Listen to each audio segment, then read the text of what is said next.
चलो मेरे साथ, तुम्हें नरक मिलेगा। पापी आदमी, इसने ऐसा क्या किया कि इसे नरक मिलेगा?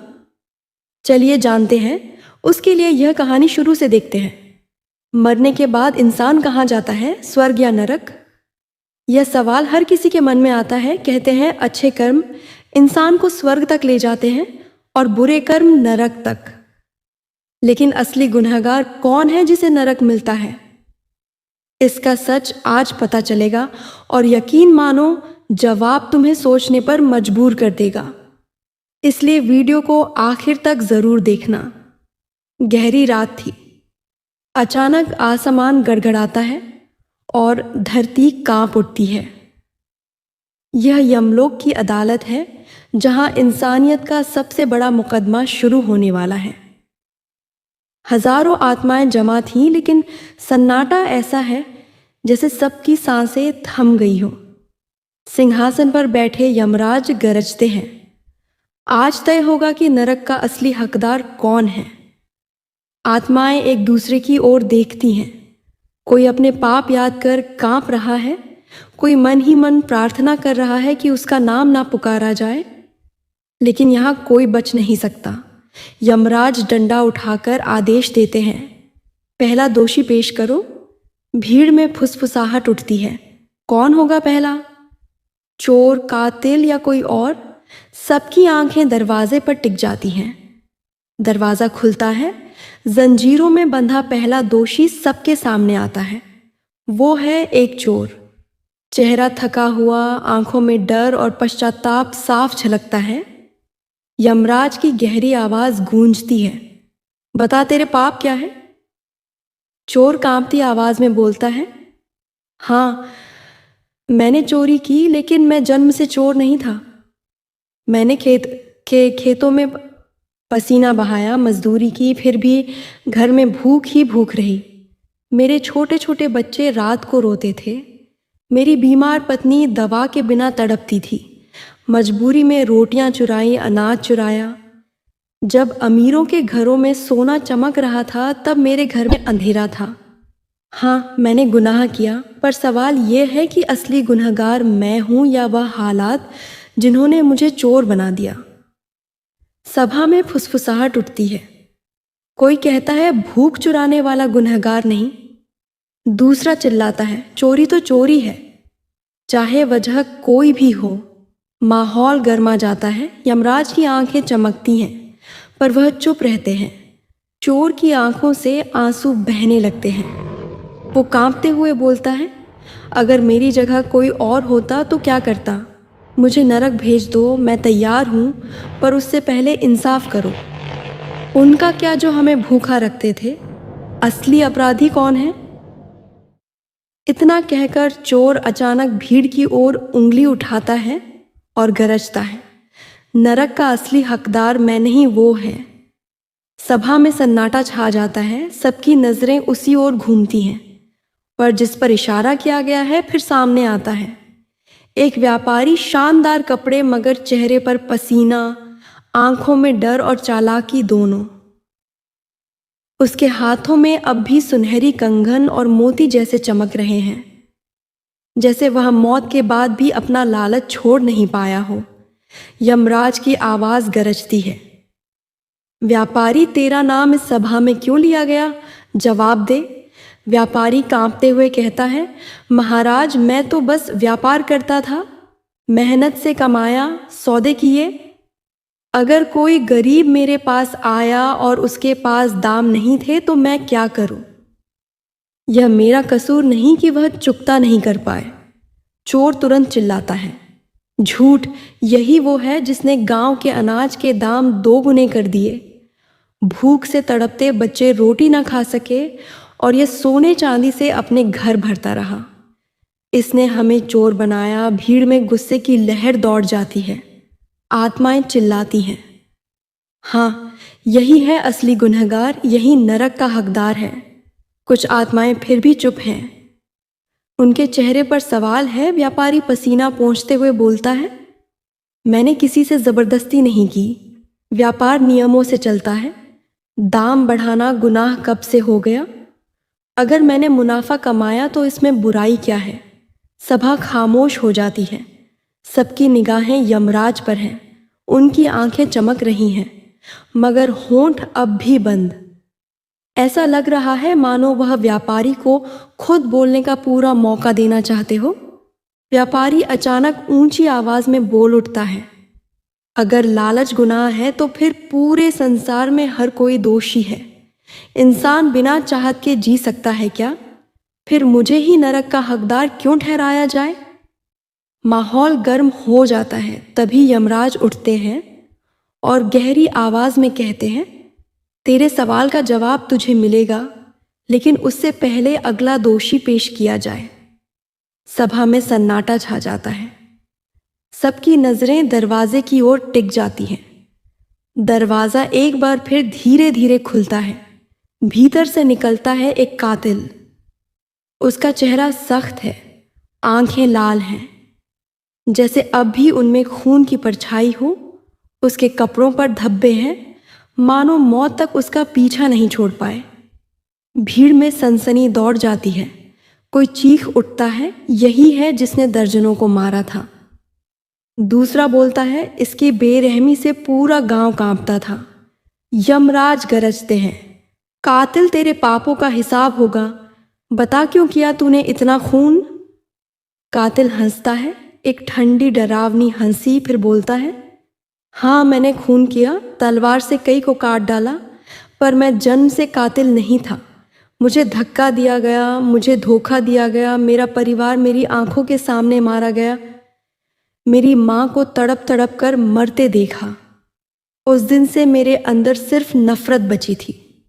मैंने कसम खाई थी कि जो भी मुझे धोखा देगा उसकी सांसें छीन लूंगा। सभा खामोश है। कुछ आत्माएं डर से कांप रही हैं, कुछ की आंखों में गुस्सा है।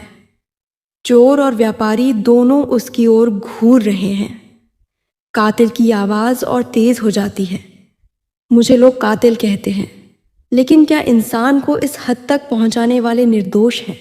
जिसने मेरे परिवार को मारा, जिसने मुझे बदला लेने पर मजबूर किया, क्या असली गुनहगार वो नहीं? अगर मैं नरक का हकदार हूं तो क्या वो लोग बच जाएंगे? भीड़ में खुसफुसाहट फिर उठती है। कुछ आत्माएं उसकी बात में सच देखती हैं, कुछ गुस्से में चीख उठती हैं। खून तो खून है, वजह चाहे जो भी हो, यह नरक जाएगा। कातिल हंसता है और यमराज की ओर देखता है।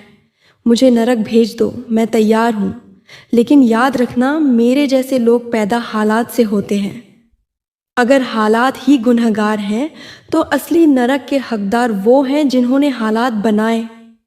यमराज चुप रहते हैं, उनकी आंखें बंद हैं, मानो वह हर आत्मा की गवाही अपने भीतर सुन रहे हो। सभा का माहौल और भारी हो जाता है। फिर यमराज धीरे से डंडा उठाते हैं और आदेश देते हैं, अगला दोषी पेश करो। दरवाजा एक बार फिर धीरे धीरे खुलता है, लेकिन इस बार जंजीरों की खनक नहीं, बल्कि घुंघरुओं और माला की आवाजें सुनाई देती है। सामने आता है एक साधु, माथे पर चंदन, गले में बड़ी बड़ी मालाएं, हाथ में कमंडल। उसके चेहरे पर नकली शांति, मगर आंखों में छुपा हुआ डर और चालाकी दोनों झलक रहे हैं। भीड़ हैरान रह जाती है। कोई फुसफुसाता है, यह तो संत था, हम तो इसे भगवान का रूप मानते थे। यमराज की आवाज गूंजती है, पाखंडी साधु, तुझे यहां क्यों लाया गया है? बता, कौन से पाप किए तूने? साधु हल्की मुस्कान के साथ कहता है, महाराज, मैंने जीवन भर भजन किया, पूजा की, लोगों को धर्म का रास्ता दिखाया। मैंने किसी का खून नहीं किया, किसी का धन नहीं छीना। मैं तो इंसानों को भगवान तक पहुंचाने वाला था। भीड़ में कुछ आत्माएं सिर हिलाती हैं। हाँ, यह तो संत था, लेकिन तभी अचानक चोर चिल्ला उठता है, झूठा है यह। इसने भूखे को रोटी नहीं मंत्र दिए। इसने हमारी मजबूरी से धन बटोरा, मंदिर के नाम पर दौलत बनाई। व्यापारी भी बोल पड़ता है, हाँ, और जब हम दाम बढ़ाते थे तो यही धर्म का नाम लेकर हमारी लूट को सही ठहराता था। असली धंधेबाज यही है। सभा गुस्से से गर्म हो उठती है। कोई चिल्लाता है, ढोंगी, पाखंडी साधु का चेहरा पीला पड़ जाता है, लेकिन वो फिर भी हिम्मत करके बोलता है, अगर मैंने दान लिया तो उसमें बुराई क्या है। लोग खुद मेरे चरणों में सोना चांदी लुटाते थे। अगर मैंने धर्म के नाम पर माला बेची, पूजा कराई, तो उसमें मेरा कसूर कहाँ है। मैंने सिर्फ वही किया जो लोग चाहते थे। भीड़ में सन्नाटा छा जाता है। अब सबकी निगाहें यमराज पर हैं, लेकिन साधु अचानक गरजता है, अगर मुझे नरक में फेंका जाएगा तो यहाँ खड़ी आधी आत्माएं भी नरक में जाएंगी, क्योंकि पाखंड मैंने नहीं, हम सब ने मिलकर रचा है। यह सुनते ही सभा हिल जाती है। आत्माएं आपस में एक दूसरे को घूरने लगती हैं। गुस्से और शक का तूफान उठ जाता है। यमराज की आंखें और तेज चमकने लगती हैं, लेकिन वे कुछ नहीं कहते, बस धीरे से डंडा उठाते हैं और आदेश देते हैं, अगला दोषी पेश करो। दरवाजा धीरे धीरे खुलता है और इस बार कदमों की आवाज सुनते ही सबकी रूह कांप उठती है। ऐसा लग रहा है जैसे अब सामने आने वाला चेहरा सबको अंदर तक हिला देगा। सामने आता है एक राजनेता। चेहरे पर वही नकली मुस्कान, हाथ जोड़ने की आदत अभी भी बनी हुई, लेकिन उसकी आंखों में घबराहट साफ है। भीड़ में हलचल मच जाती है। कोई कहता है, यही है जिसने वादे करके हमें धोखा दिया। कोई चिल्लाता है, हमने इसको नेता बनाया और इसने हमारी पीठ में छुरा घोंपा। यमराज गरजते हैं, राजनेता तेरे खिलाफ यह शोर क्यों है? क्या तूने पाप किया? राजनेता हाथ जोड़कर बोलता है, महाराज, मैंने तो जनता की सेवा की। मैंने पुल बनवाए, सड़कें बनवाई, लोगों को काम दिया। अगर किसी को तकलीफ हुई तो वह राजनीति का हिस्सा है। सत्ता बिना समझौते के मिलती ही नहीं। चोर तुरंत चिल्लाता है, झूठ। यही है जिसने हमारी भूख को चुनाव का मुद्दा बनाया। पेट भरने का वादा किया, लेकिन 5 साल तक रोटी तक ना दी। व्यापारी भी गरजता है, यही तो था जिसने हमें सुरक्षा दी ताकि हम खुलकर लूट कर सके। साधु भी जोड़ता है, और धर्म के नाम पर जनता को भड़काने वाला यही था। सभा में हंगामा मच जाता है। आत्माएं चिल्लाने लगती हैं, धोखेबाज, झूठा, नरक भेजो इसे। राजनेता पसीना पोंछते हुए कहता है, अगर मैं गुनहगार हूं तो पूरा समाज गुनहगार है। मैं वही करता था जो जनता चाहती थी। लालच सिर्फ मेरा नहीं था, सत्ता की भूख हर इंसान के खून में है। मैं अकेला नरक का हकदार कैसे ठहरूं? यमराज की आंखें तेज हो उठती हैं। पूरी सभा थम जाती है। उनकी आवाज गूंजती है, तेरे पाप छोटे नहीं हैं। तूने झूठे वादों से इंसानियत को बांटा है। तेरे कर्मों ने नफरत बोई है, पर तेरा फैसला अभी नहीं होगा। राजनेता के चेहरे से मुस्कान गायब हो जाती है। उसकी आंखों में डर भर जाता है। यमराज डंडा उठाकर आदेश देते हैं, अगला दोषी पेश करो। दरवाजा फिर से खुलने लगता है। इस बार भीतर से ऐसी आहट आती है जैसे आने वाला इंसान कोई साधारण पापी नहीं, बल्कि इंसानियत के लिए सबसे बड़ा खतरा हो। इस बार जंजीरों में कोई शोर नहीं, बस धीमे धीमे कदमों की आहट। सामने आता है एक साधारण इंसान, ना व्यापारी की तरह चमकदमक, ना राजनेता की तरह मुस्कान, लेकिन चेहरा ऐसा जैसे मासूम हो। भीड़ उसे देखती है और फुसफुसाने लगती है, ये तो हमारा ही दोस्त था, यह यहाँ कैसे? यमराज की आवाज गूंजती है, बता तू कौन है और तुझे यहाँ क्यों खड़ा किया गया है? वो आदमी झिझकते हुए बोलता है, महाराज, मैं तो बस एक दोस्त था। मैंने कभी खून नहीं किया, ना चोरी ना छल। अचानक पीछे से कातिल गरजता है, झूठा है यह। सबसे बड़ा खून इसी ने किया है। इसने हमें धोखा दिया।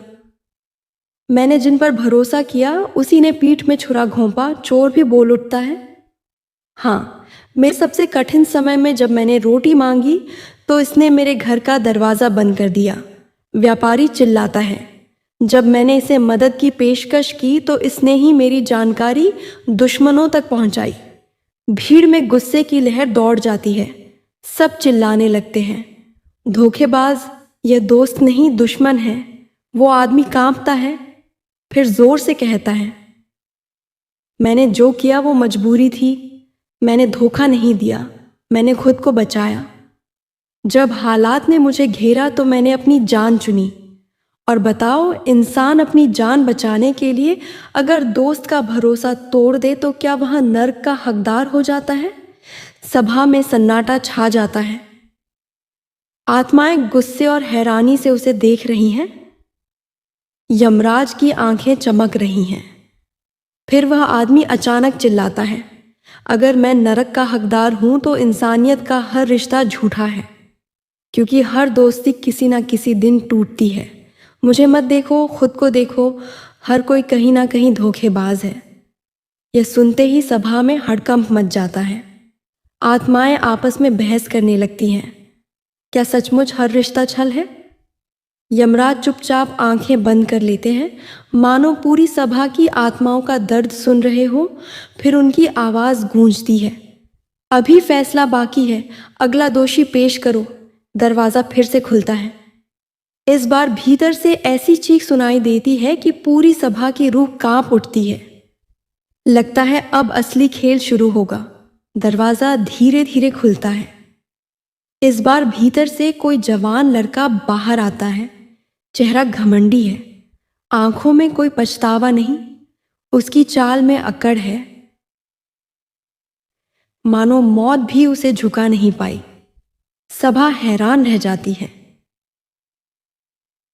कोई फुसफुसाता है, यह तो वही है जिसने अपने माँ बाप को ही धोखा दिया था। यमराज की आवाज गूंजती है, बता तू कौन है और तेरे पाप क्या हैं? लड़का हंसते हुए कहता है, महाराज, मैंने बस वही किया जो मुझे सही लगा। मैंने माँ बाप को छोड़ दिया क्योंकि वह मेरे सपनों के रास्ते में आड़े थे। उन्होंने मुझे पढ़ाया लिखाया, लेकिन मैं उनकी देखभाल करने के लिए पैदा नहीं हुआ था। मैं अपनी जिंदगी जीना चाहता था। अगर इसमें गुनाह है तो हाँ, मैंने गुनाह किया। सभा में हाहाकार मच जाता है। आत्माएं चिल्लाती हैं, कृतघ्न, अपने माँ बाप का साथ छोड़ने वाला नरक से भी बड़ा पापी है। चोर गुस्से से बोलता है, भूख में भी मैंने अपने बच्चों का साथ नहीं छोड़ा। कातिल गरजता है, मैंने खून किया लेकिन अपनी माँ के लिए रोया, और तूने तो अपनी ही माँ बाप को तड़पने के लिए छोड़ दिया। लड़का आंखें तरेर कर जवाब देता है, सब लोग मुझे दोषी कह रहे हैं, लेकिन सच ये है कि हर कोई अपनी जिंदगी जीता है। माँ बाप को भगवान मानना सिर्फ कहने की बात है। जब अपनी इच्छा हावी हो जाती है तो सब रिश्ते पीछे छूट जाते हैं। मैंने वही किया जो कई लोग करना चाहते हैं, लेकिन डर के कारण कर नहीं पाते। सभा में सन्नाटा छा जाता है। आत्माएं कांप जाती हैं। कई आत्माओं के चेहरे पर पछतावे की झलक है, जैसे उन्हें अपने ही जीवन की गलतियां याद आ गई हो। यमराज की आंखें आग की तरह चमकती हैं। वो गरजते हैं, माँ बाप का अपमान करने वाला, उनका साथ छोड़ने वाला इंसानियत का सबसे बड़ा गुनहगार है, लेकिन तेरा फैसला भी अभी नहीं होगा। सभा थम जाती है।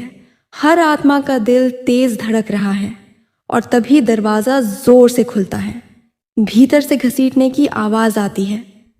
सामने आता है एक आदमी जिसके चेहरे पर कोई पछतावा नहीं, बस घमंड है। उसकी आंखों में चालाकी है और होठों पर हल्की मुस्कान। सभा में गुस्से की लहर दौड़ जाती है। कोई चिल्लाता है, यह वही है जिसने अपने ही देश को दुश्मनों के हाथ बेचा। यमराज की गूंजती आवाज, बता तू कौन है और तेरे पाप क्या हैं? वह आदमी हंसते हुए कहता है, महाराज, मैं देशद्रोही हूं। मैंने अपने देश से गद्दारी की, लेकिन सोचो क्योंकि मुझे अपनी जान प्यारी थी। मैंने दुश्मनों से हाथ मिलाया ताकि मुझे ताकत और दौलत मिले। और हाँ, मैंने अपने देश की आत्मा बेच दी, लेकिन मैं अकेला नहीं था। लालच सबको होता है, मैंने बस खुलकर किया। सभा गुस्से से दहक उठती है। चोर गरजता है, मैंने रोटी के लिए चोरी की, लेकिन कभी अपने देश को नहीं बेचा। व्यापारी चिल्लाता है, मैंने लूट की, लेकिन जब बात देश की आई तो मैंने अपनी जान दी। राजनेता गुस्से में कांपता है, मैंने जनता को धोखा दिया लेकिन तिरंगे को नहीं। और तू तो इंसान भी कहलाने लायक नहीं। भीड़ में से आत्माएं चिल्लाने लगती हैं, गद्दार गद्दार, इसे सीधा नरक की सबसे गहरी खाई में फेंको। देशद्रोही मुस्कुराता है और जोर से कहता है, तुम सब मुझे दोष दे रहे हो, लेकिन सच ये है कि इंसान का असली चेहरा गद्दारी ही है। कोई रिश्ते से गद्दारी करता है, कोई दोस्त से, कोई देश से। मैं वह कर बैठा जिसे छुपाकर तुम सब भी करते हो। फर्क बस इतना है कि मैं पकड़ा गया और तुम अपनी गद्दारी को जायज ठहराते हो। सभा अचानक चुप हो जाती है। हर आत्मा के चेहरे पर सवाल उभर आते हैं, क्या सचमुच गद्दारी हर इंसान के खून में है? यमराज खड़े हो जाते हैं। उनका स्वर गड़गड़ाहट की तरह गूंजता है, देशद्रोह इंसानियत का सबसे बड़ा कलंक है। अपने देश से धोखा देने वाले को नरक की सबसे गहरी अंधेरी आग में जलना होगा। लेकिन तेरा फैसला भी बाकी है। सभा थम जाती है। सबकी नजरें दरवाजे की तरफ जाती हैं। दरवाज़ा धीरे धीरे खुलता है, लेकिन इस बार अंदर से कोई कैदी नहीं निकलता। न जंजीरें बजती हैं, न कदमों की आहट आती है। सभा में हैरानी फैल जाती है। सब एक दूसरे को देखने लगते हैं। तभी यमराज की तेज आवाज गूंजती है, तुम सब सोच रहे हो कि अब अगला पापी सामने आएगा, लेकिन सच यह है कि आखिरी दोषी कोई और नहीं, तुम सब हो। सभा सन्न रह जाती है। आत्माएं कांपने लगती हैं। यमराज आगे कहते हैं, चोर ने चोरी की, कातिल ने खून किया, व्यापारी ने लूट की, साधु ने पाखंड किया, राजनेता ने झूठ बोला, दोस्त ने धोखा दिया, बेटा माँ बाप को छोड़ गया और देशद्रोही ने गद्दारी की। लेकिन क्या यह सब अकेले हुए? नहीं, यह पाप उस समाज की वजह से हुए जिसने इन्हें बढ़ाया। चोरी भूख से पैदा हुई, लूट लालच से, पाखंड आस्था की अंधी दौड़ से, झूठ जनता की उम्मीद से, गद्दारी डर से। यानी असली दोषी इंसानियत खुद है। सभा में चीख पुकार मच जाती है। आत्माएं चिल्लाने लगती हैं, नहीं, हम निर्दोष हैं, हमें मत दोष दो। यमराज गरजते हैं, निर्दोष? अगर तुम निर्दोष होते तो यह सब पाप पैदा ही ना होते। नरक का असली हकदार कोई एक चेहरा नहीं, बल्कि वह इंसान है जो अपने विवेक को मारकर चुप रहता है। जो गलत देखकर भी चुप है, वही नरक का दरवाजा खोलता है। सभा पूरी तरह सन्नाटे में डूब जाती है। आत्माओं के चेहरे पर डर जम जाता है। हर कोई खुद से नजरें चुराने लगता है, जैसे भीतर छुपा पाप अचानक सामने आ गया हो। यमराज धीरे धीरे अपना डंडा उठाते हैं और अंतिम शब्द कहते हैं, नरक का असली हकदार इंसान की आत्मा खुद है। क्योंकि जब तक इंसान अपने भीतर के पाप को नहीं मारेगा, तब तक नरक उसी का इंतजार करता रहेगा। अब फैसला सुनाया जाता है, चोर, तुझे नरक की उस आग में फेंका जाएगा जहां भूख कभी नहीं मिटेगी। कातिल, तुझे उन्हीं की चीखें सताएंगी जिनका खून तूने बहाया। व्यापारी, तुझे उस दलदल में डुबोया जाएगा जहां तेरा लालच तुझे घसीट कर ले जाएगा। पाखंडी साधु, तुझे उस अंधेरे में बांधा जाएगा जहां तेरे झूठे मंत्र हमेशा गूंजते रहेंगे। राजनेता, तुझे उसी भीड़ की गालियों में झोंक दिया जाएगा जिसे तूने छल से जीता था। धोखेबाज दोस्त, तुझे उन जंजीरों में जकड़ा जाएगा जो हर रिश्ते को तोड़कर बनाई गई है। अकृतज्ञ बेटा, तुझे उस दर्द में जलाया जाएगा जो तेरे माँ बाप ने तुझे छोड़ने के बाद सहा। देशद्रोही, तुझे नरक की सबसे गहरी खाई में फेंका जाएगा जहां आग भी तुझसे नफरत करेगी। सभा गूंज उठती है।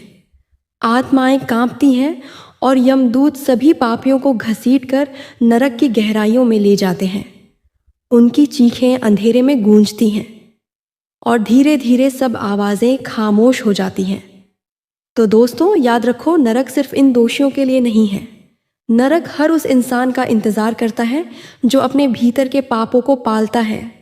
चोरी, हत्या, लालच, पाखंड, धोखा, गद्दारी, ये सब नर्क के दरवाजे खोलते हैं। और दया, ईमानदारी, सेवा, माता पिता का सम्मान और देश प्रेम, ये स्वर्ग के रास्ते। फैसला तुम्हारे हाथ में है, कौन सा रास्ता चुनोगे ये तुम पर निर्भर करता है। तो दोस्तों, ये कहानी तुम्हें कैसी लगी? और अगर आपको यह कहानी पसंद आई तो लाइक करें, कमेंट करें और शेयर करें ताकि यह संदेश औरों तक पहुंचे।